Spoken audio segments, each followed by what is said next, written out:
Welcome to taste of Chennai. இன்றைக்கி நம்ம பார்க்க போகிற ரெசிபி ரவா கேசரி தான். பட் நம்ம எப்பயும் செய்கிற நார்மலான கேசரி இல்லை, முக்கியமாக விசேஷங்களுக்கெலாம் செய்கிற ரொம்ப ஸ்பெஷலான மெத்தடில் செய்யக்கூடிய ரவா ஹல்வானே சொல்லலாம். ரொம்ப நல்லாயிருக்கும். ஸோ மிஸ் பண்ணாமல் வீடியோவை ஃபுல்லாக பாருங்கள். 1 கப் ரவா எடுத்திருக்கேன். நீங்கள் எந்த கப் ரவா மெஷர் பண்ணுறீங்களோ அதே அளவு சுகர் எடுத்துக்கோங்க. 1 கப் சுகர் எடுத்திருக்கேன். அப்புறம் 1/4 கப் அளவுக்கு கண்டன்ஸ் மில்க் எடுத்திருக்கேன். அதுக்கப்புறம் நீங்கள் ரவை எந்த கப்பில் மெஷர் பண்ணிங்களோ அதே கப்பில் 1 கப் கீ எடுத்துக்கணும். ஸோ நான் 1 கப் ரவாக்கு 1 கப் நெய் எடுத்திருக்கேன். அதுக்கப்புறம் தேவையான அளவு முந்திரி பருப்பு, திராட்சை, கொஞ்சமாக பட்டை, கிராம்பு, ஏலக்காய் எடுத்து வச்சுக்கோங்க. அப்புறம் 250 ml அளவுக்கு காய்ச்சின நல்ல திக்கான ஆடை கலந்த பால் எடுத்து வச்சுக்கோங்க. இப்போ வாங்க ஸ்டார்ட் பண்ணலாம். ஃபஸ்ட்டு ஒரு கடாயில் ரவை போட்டு நல்லா ட்ரை ரோஸ்ட் பண்ணிக்கோங்க. ஒரு 2 to 3 minutes ட்ரை ரோஸ்ட் பண்ணி இந்த மாதிரி எடுத்து வச்சுக்கோங்க. பட் கலர் ரொம்ப சேஞ்ச் ஆகக்கூடாது, இந்த மாதிரி இருக்கணும். இப்போது இந்த 1 கப் நெய் நம்ம இப்போவே ஃபுல்லாக ஊற்றிடக்கூடாது, கொஞ்சம் கொஞ்சமாக போடணும். இப்போ நான் 2 டேபிள் ஸ்பூன் அளவுக்கு போட்டிருக்கேன். ஃபஸ்ட்டு நம்ம முந்திரி பருப்பு ஃப்ரை பண்ணி எடுத்துக்கலாம். கொஞ்சம் லைட் கோல்டன் ப்ரௌன் ஆகிற வரைக்கும் ஃப்ரை பண்ணணும், ரொம்ப கருக விட்டுறக்கூடாது. இந்தளவுக்கு கோல்டன் ப்ரௌன் ஆனதும் இப்போ நம்ம எடுத்துடலாம்.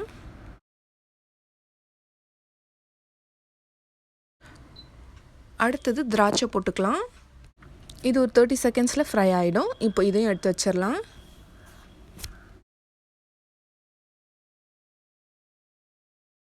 இப்போ நம்ம எடுத்து வச்சுருக்க பட்டை, கிராம்பு மட்டும் சேர்த்துக்கலாம். ஏலக்காய் மட்டும் பொடிச்சு தனியாக எடுத்து வச்சுருங்க, அது லாஸ்ட்டாக போடணும். இப்போ நான் 1 கப் ரவைக்கு 1 கப் தண்ணியும் 1 கப் பால் சேர்க்குறேன். இப்போ இதில் ஒரு பாயில் வர வரைக்கும் நம்ம வெயிட் பண்ணலாம். இப்போது 1 பிஞ்ச் சால்ட் சேர்க்குறேன். எந்த ஸ்வீட்டுக்குமே கொஞ்சமாக சால்ட் சேர்த்திங்கன்னா ரொம்ப நல்லாயிருக்கும். இப்போது கொஞ்சமாக ஃபுட் கலர் ஆட் பண்ணுறேன். இப்போ இதை நல்லா மிக்ஸ் பண்ணிக்கலாம்.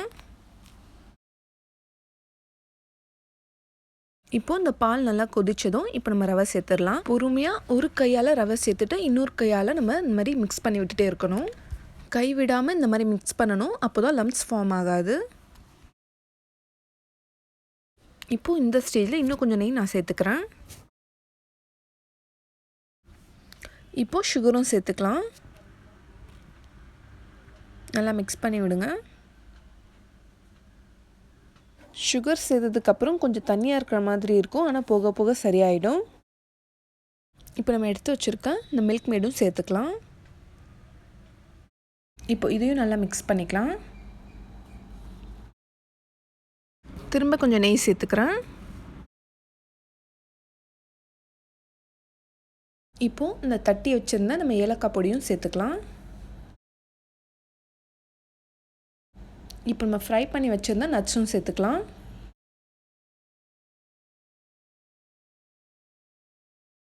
இப்போ நம்ம மீதி இருக்கிற நெய்யும் சேர்த்துக்கலாம்.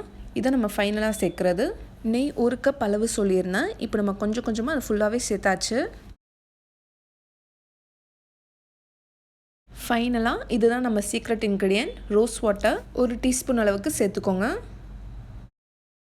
இப்போ நம்ம எல்லா இன்க்ரீடியன்ஸும் சேர்த்தாச்சு. இது அவ்வளோதான். நல்லா மிக்ஸ் பண்ணி விட்டுட்டு சுவிட்ச் ஆஃப் பண்ணிடுங்க. நான் சொன்ன இன்க்ரீடியன்ஸ் நீங்கள் எதுவுமே மிஸ் பண்ணக்கூடாது. நீங்கள் மிஸ் பண்ணிங்கன்னா அந்த டேஸ்ட் உங்களுக்கு கிடைக்காது.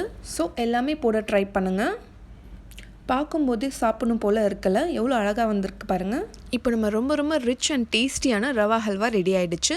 இந்த மாதிரி நீங்கள் ஸ்பூன் விட்டு பார்த்தீங்கன்னா நல்லா க்ளீனாக வரணும். இதுதான் கரெக்டான பதம். இதுமாதிரி ஹல்வா பதத்துக்கு இருக்கணும். இன்ஷால்லா பக்ரீத்க்கு எல்லோரும் ட்ரை பண்ணுங்கள். கண்டிப்பாக எல்லாருக்கும் ரொம்ப பிடிக்கும்.